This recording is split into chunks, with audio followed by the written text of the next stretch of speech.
Le Sentier, cet ancien district de Paris, est en pleine reconfiguration. On l'appelle maintenant le Silicon Sentier et Philips a choisi d'y implanter son centre européen d'IA. On y va tout de suite.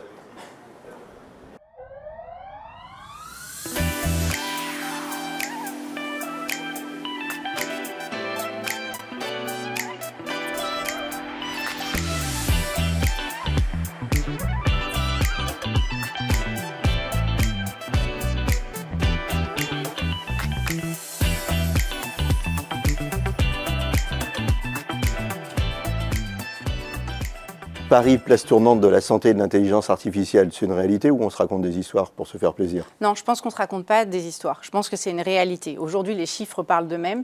Il n'y a jamais eu autant de nouvelles entreprises, start-up qui travaillent sur des sujets d'intelligence artificielle en santé qu'aujourd'hui.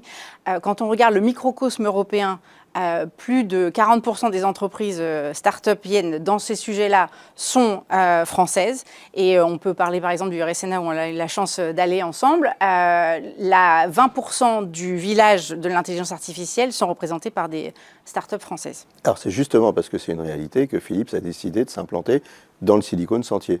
Exactement. Philips a décidé de s'installer dans le Silicon Sentier parce que Philips a décidé de réorganiser sa R&D au niveau mondial en début d'année. Et dans cette réorganisation, il était impératif d'avoir un centre dédié à la santé numérique, puisque c'est des sujets de demain. Et aujourd'hui, Philips a ouvert le HIP, le Health Tech Innovation Paris, rue Réaumur, au numéro 100 de la rue Réaumur. On est au cœur du système, en fait. On est au cœur du microcosme, de là où on trouve toutes les startups en intelligence artificielle.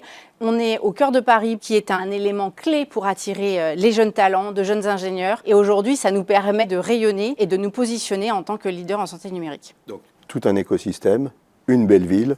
Donc tout ça, ça fait quelque chose d'attractif pour venir travailler dans la santé numérique. Qu'est-ce qu'on y fait dans ce centre? On travaille sur 3 sujets que sont l'interopérabilité, la cybersécurité et l'intelligence artificielle appliquée aux différentes lignes de business, ce qui veut dire l'intelligence artificielle qu'on trouve dans les scanners, l'intelligence artificielle qu'on trouve dans les IRM, dans l'échographie, dans les salles interventionnelles, dans toutes les lignes de produits que nous vendons aujourd'hui. L'intelligence artificielle est le socle premier de développement de nouvelles technologies. Et donc, du coup, tout est travaillé aujourd'hui ici, puisque ce centre de l'innovation en France est un centre international pour Philips. Et ce qui est une très bonne nouvelle pour nous, Français.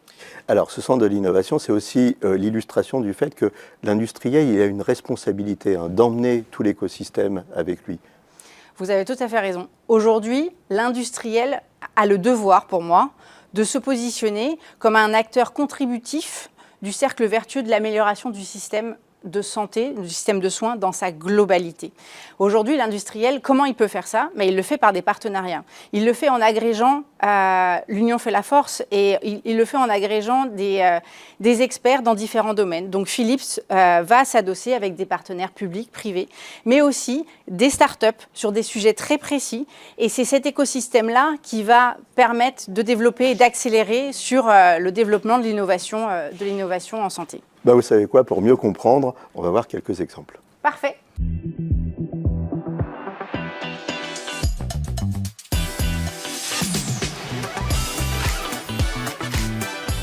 Cyril, ici, on est devant un mur de neurones. Alors, qu'est-ce que c'est, à quoi ça sert? Le mur de neurones, effectivement, au centre HIP, c'est le prolongement de notre volonté de gérer la data. Qu'est-ce qu'on fait? On va administrer, on va agréger, administrer, analyser l'ensemble des datas qui sont produites au sein d'un établissement.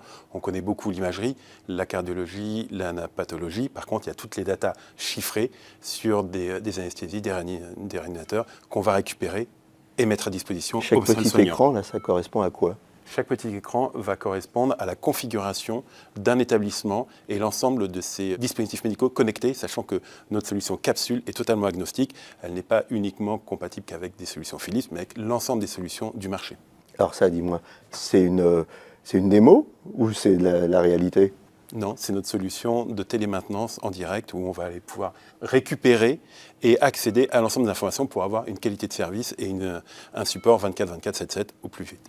On continue avec un autre exemple? C'est parti. Allez.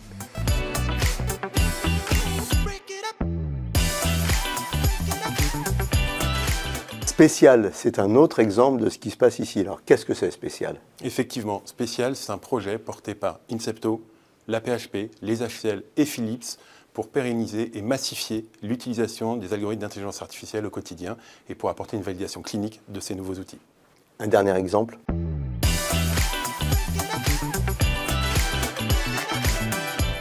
Cyril, vous avez reconstitué une chambre d'hôpital dans le showroom. Alors pourquoi? Pour se protéger. Parce que la cybersécurité est quelque chose de primordial pour l'ensemble de nos dispositifs médicaux. Sécuriser et fermer tout accès intrusif extérieur, c'est un point d'amélioration et de travail de Philips.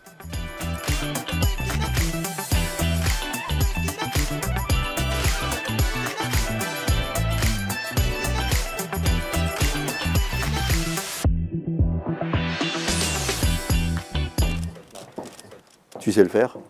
Pas du tout. Un dernier exemple de collaboration dans le centre qui aboutit à l'accélération de l'avènement des technologies, Dreambox. Exactement, notre forte volonté d'accélérer les technologies, la mise à disposition de ces nouvelles technologies, notamment via la Dreambox et le partenariat qu'on a réalisé avec la société MedSquare pour développer notre Dreambox Experio. Alors on vient de faire une courte visite du centre, on a vu des collaborations, Incepto, Capsule, MedSquare. Ce n'est pas les seules collaborations et surtout ce ne sera pas les seules collaborations dans le futur. Tout à fait. L'objectif de Philips est de devenir leader en santé numérique.